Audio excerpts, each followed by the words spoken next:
Hey everybody, welcome back to the channel. Today's video is going to be about all of the reasons why I think everyone should hunt at least once in their lifetime. Whether they choose to do it for the rest of their life or never do it again, I do think it's important to at least get the experience of doing it once. I'll go over some of the most popular reasons as to why, if you ask any current hunter, what answers they might give as to why they hunt. And if any of those resonate with you, drop a comment below, let me know which one resonates. Let me know if it didn't cover something that you personally feel is a reason that you hunt.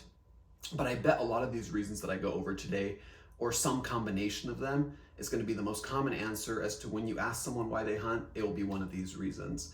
And again, if one of these calls to you, I would love to hear from you and maybe help you get out on your first one, whether that's helping you find out where to go, whatever state you're in, or how to navigate your application process, or helping you find someone or a mentor that might be able to help you. Before I jump into the video, of course, if you don't mind liking, subscribing, ringing the notification bell, and doing all the things that make the algorithm like me and my videos, I would really appreciate that. So reason number one that I think people should try hunting is just being out in nature. Almost everybody on Earth doesn't get enough nature nowadays.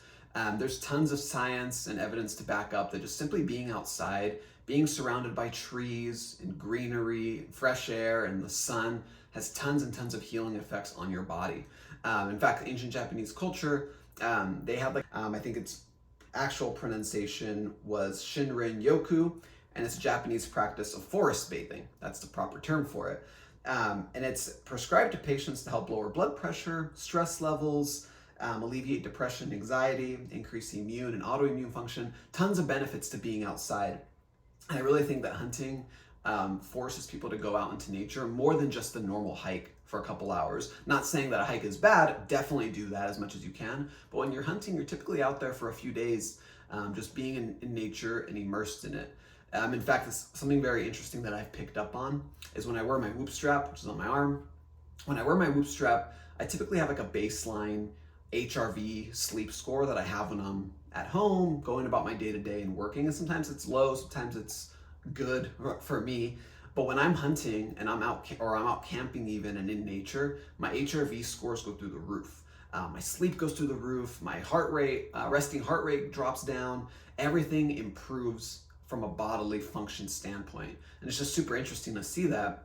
And I think that's one great reason for getting people out into the woods, whether that's hunting or even just getting out into the woods in general, camping, backpacking, whatever.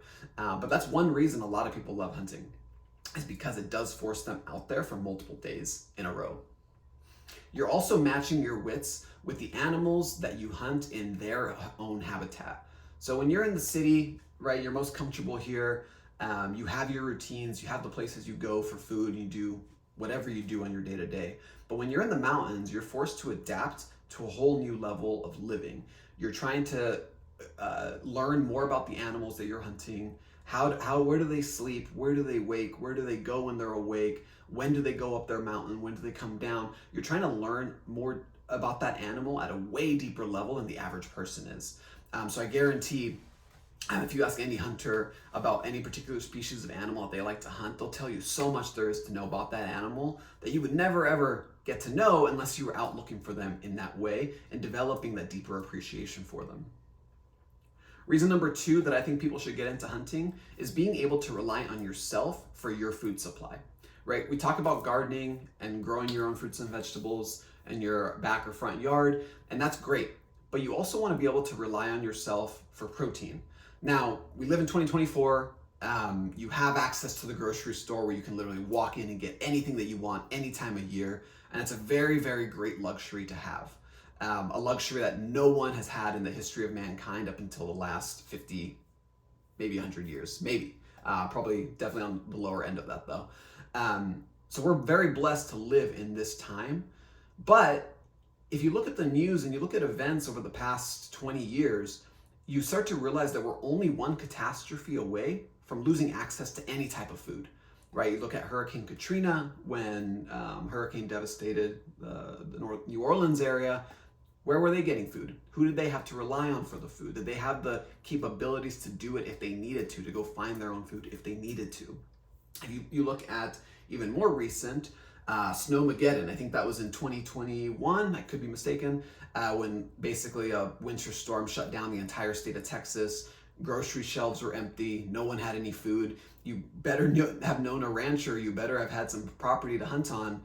You probably weren't getting fed for those few days that it was a very scary situation. So just being able to rely on yourself is a very empowering feeling. It's good that we don't have to rely on ourselves, but I bet you it feels way better knowing that you could rely on yourself if you wanted to. Now, reason number 3, this is actually one of the reasons I love to hunt, is it because it connects me to my food in a whole new way. When you take part of the entire process from killing the animal to field processing the animal, carrying that animal back to your truck or back to camp, taking that animal home, butchering that animal in your own home, packaging that animal, and eventually serving that animal to your friends and family, being part of the entire process and being so connected to your food source is one of the reasons why I really, really love hunting and what drew me to it even as a young kid, and why I always wanted to do it. I wanted to be part of my food source from beginning to end. When I hunt now, I do the whole process. I've never taken it to a processor because I love being a part of the whole process of it from start to finish. Also, when you're out there hunting, you become part of the landscape. You're walking amongst the food and the plant life that animal has been feeding on for its entire life. You're walking the mountains that animal has probably walked hundreds and hundreds of times over the course of its lifespan. You're really putting in that grind of trying to match wits with that animal in its own environment. And that's something that really connects you to your food source. Not to mention, most people nowadays just have no problem wasting food. When they go buy stuff at the grocery store, they let it go to waste. Or even the farmer's market, they let it go to waste because they don't know how hard it was to grow or to harvest that piece of food. When you're hunting, you know how hard it is to get it done. There's a reason why hunting across the nation for all seasons, for all species, for all weapon types success rate is only around 9%. It's very, very hard to do. So when you are successful, it makes you appreciate that food so much more. And I guarantee if you were to harvest your own food, you would not waste any of it. You would not let any of it go to the garbage or not be put to use. You really want to utilize the whole thing to pay respects not only to the work that you put in for it, but respects to the animal whose life you took. And reason number 4 on why you should get into hunting is you're going to learn a ton of new skills while doing it. So of course, hiking, that is a skill. You're going to learn a lot of hiking because most of hunting is about 99.9% hiking around with a weapon and a tag in your pocket. That is what hunting is. So you're going to learn a ton of new skills beyond that though, such as bushcraft. When you're sleeping in the cold, you need to better learn how to start a fire and safely put out a fire before leaving for the day to do your hunt. That's a great skill to have. Just relying on yourself in general in the woods. If you get a cut, if you hurt your ankle, if you run out of food, you have to learn a lot of things. If you get a flat tire, whatever it is, you have to learn a lot of things to be able to be self-sufficient when you're in the woods. Because if something goes wrong out there and no one's around and you have no phone signal and you don't have a satellite phone, you better be prepared to deal with whatever comes your way. Right? Murphy's Law states that anything that can happen will happen to you eventually, so you better know how to deal with all of those things that come your way when you're out in the woods. Of course, you also have to learn how to find animals in their natural habitat. You better study the animal that you're hunting. I alluded to this earlier, but when you want to hunt, you need to learn so much about that animal, about the animal's biology, about the animal's behavior during certain times of the year, about when the animal likes to eat. You have to learn so much about it. You're going to become an expert in it. Everyone's going to think you're crazy for having these random facts about this random animal, but it's because you appreciate them at a whole other level and you've taken the time to learn about them that you really begin to hold them at a whole other level compared to other animals that you might not be hunting. Of course, you're also going to develop a ton of confidence because being out in nature for that long that it takes to hunt or be successful in a hunt, you're going to develop your own self-confidence.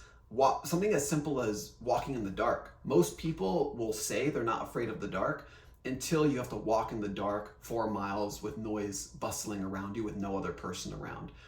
Then you might be afraid of the dark. So once you start doing that and developing those skills that it takes to be a successful hunter, you're going to start gaining a lot of confidence in yourself and your capabilities and just raise your whole level of self-respect and self-esteem. And of course, if you're successful in a hunt, you better learn butchering. You better learn how to process an animal both in the field and once you get it back to your home, because well, sure, you can take it to a processor and let someone else do the dirty work, but I highly encourage you, if you're looking to get into hunting, or maybe you already do it, if you don't process your own food, definitely do it. There are tons of benefits to doing it. One, you probably save a lot more meat. And then two, no one's going to care for that animal like you do, because you put in the work to get it, you put in the work to carry it out, and you waited all year to have that kind of delicious meat at your table. You're going to put in the work, and you're going to be super careful with it and care for it in ways that no one else will. So learning butchering is a whole other skill that you'll learn when going on a hunting, when deciding to hunt for the first time. Reason number 5, and honestly one of my big reasons on why I love hunting, is the sense of adventure that you get. Hunting takes you to some really wild places that hardly any people see. Sure, it's easy to go backpacking, hit some trails, and go super deep into the woods while you're staying on trail, but try going to the places that trails don't take you, where there is no trail and you're just walking into the wilderness where probably no humans have been for a few, 100 years, or maybe another hunter maybe, but hunting just takes you to some really wild places. When I was younger, and I always knew I wanted to get into hunting and I always dreamed of doing it, was just the adventure side of it. Humans are meant to go on adventures and take adventures to wild new places and experience all that Earth has to offer. We're not meant to sit in a cubicle or sit in our homes in front of our laptops all day and watch TV of other people taking adventures. There's a reason why every movie, every book ever written is a hero's journey of someone or something going on an adventure and overcoming obstacles to succeed in that adventure. There's a reason for that. It's because it's what we humans are meant to do. We're meant to go explore. We're meant to see new things, and we're meant to just get out there and embrace all that Earth has to give us. That's something I really love and really resonated with me even as a young kid when I always dreamed of going. The adventure piece, I think, is going to be, for a lot of people, you're going to see how freeing it is to get out there, especially when you're doing all of the above reasons that I've mentioned so far and matching your wits with an animal on your hero's journey out in the wilderness. Now, the other reason number 6, also one that resonates a lot with me, is the spiritual component of it. A lot of people that I speak to will say things like, yeah, I'd like to get out there in nature, I'd like to hunt around, I don't know if I could kill an animal. Well, I hate to break it to you, but no matter if you're a meat eater, if you are a vegetarian, if you're a vegan, you are complicit in another living thing's death in some way or another. There's no way you can argue around that. And that's a video for another day. But no matter if you live on this planet, you are complicit in death in some way. For me, it is a heavy burden to end an animal's life. If you ask any hunter, that's probably the hardest part about the hunt, is actually pulling the trigger and seeing that animal die in front of you.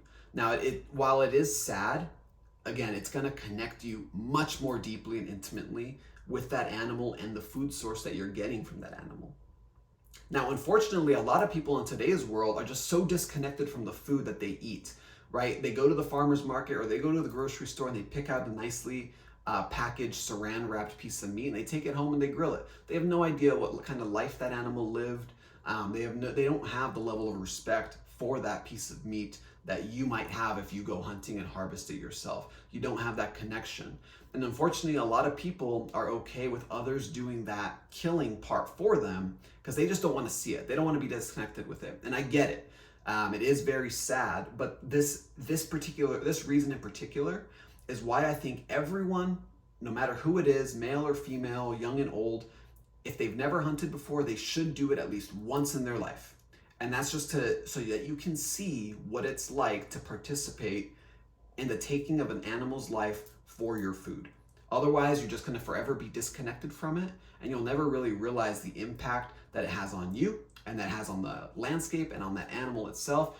I highly encourage people, for any of the reasons I've listed so far, that's probably the number one reason that I would advise to any new person to potentially get into it, is so you can experience what it's like from the beginning of from that animal's life ending to being used to nourish you so that you may live, be healthy and nourished going forward. Along with that and the spiritual side of things, most hunters will tell you this, and myself included, when you're out in nature and you're hunting these wild animals, like beautiful animals, there's no other way to feel closer to God or to your creator or whatever you believe in. There's no other way to feel closer than in those moments in the mountains when you wake up and you see that sun rising and the fog drifting over the mountains and you see the animals going about their daily routine. There's no church greater than that. Or no feeling greater than that. It makes you feel so much closer to your creator, whoever you believe in or whatever you believe in. That those moments in the mountains and with those animals, and when it comes to taking an animal's life, you're going to feel so much closer to God, or again, your creator, than you ever will in any other moments. And the final reason, and this is one of my reasons as well, is it just gives you memories to last a lifetime. The meat, it's going to be gone within a year, maybe a few months. The antlers on the wall, there's a reason why people like putting them up on their wall, because it reminds them of a special memory that they had for that particular hunt. Sometimes it gets a bad rap when people mount their animals, whether it's the skull or with the hide. It gets a bad rap because people associate it with trophy hunting. It's not about that. Most hunters don't get the thrill out of the killing portion. They get the thrill out of the memories that are created, and that mount on the wall is their way of remembering those things and pointing to it, telling their friends and their family or their kids one day or their grandkids, like, oh, let me tell you the story about that. Let me tell you who was with me. Let me tell you what we did and the adventures that we took. We humans have been, since the beginning of our species, have passed down oral traditions and stories to one another and told stories of, great heroics and great failures and great successes. Hunting is just like that. You want to be able to tell stories. We're storytellers. It's why I started a YouTube video, because I wanted to tell stories of whatever I was doing or what I was interested in. So hunting really gives you memories to last a lifetime. If you ask, I listen to podcasts, of course, and every time I listen to one that has someone who went hunting once, maybe they haven't done it again, but not one has ever said they regretted doing it. So if they got out there and they hunted, maybe they were doing it only the one time and they're probably never going to do it again, they're not going to tell you they regretted it. They're going to say, I'm glad I did that at least once. So with all those reasons there, those are why I believe most people should go hunting at least one time in their life. If any of those resonated with you, I'd love to hear it in the comments. If you have other reasons as to why you do it, feel free to put those down. I'd love to have a conversation or start conversation in the comments section. I just think it's really cool, and I'm hoping to get, with this channel and of course just the people I meet and talk to, not only get people to familiarize themselves with hunting, to see the other side of things, because I feel like sometimes in the media it can be painted in a negative light. I want to kind of show the other side of it and all the positives that can come from hunting for people who aren't into it or have never done it. So I hope that this video shines some light on all the positive and the great things that someone can get out of it. And again, if it's something that sounds like it's something that you want to do down the line, drop a comment. I'll send you a message or something. No matter what state you're in, I probably have a friend in that state that I can connect you with to go out for the first time. And I think it'd be really cool, right? We humans want to connect with one another, especially when we're connecting with one another with doing something that we love in the beauty of the outdoors. So thank you for watching. If you haven't already, please like, comment, subscribe, ring the notification bell, do all the things, and we'll see you next time.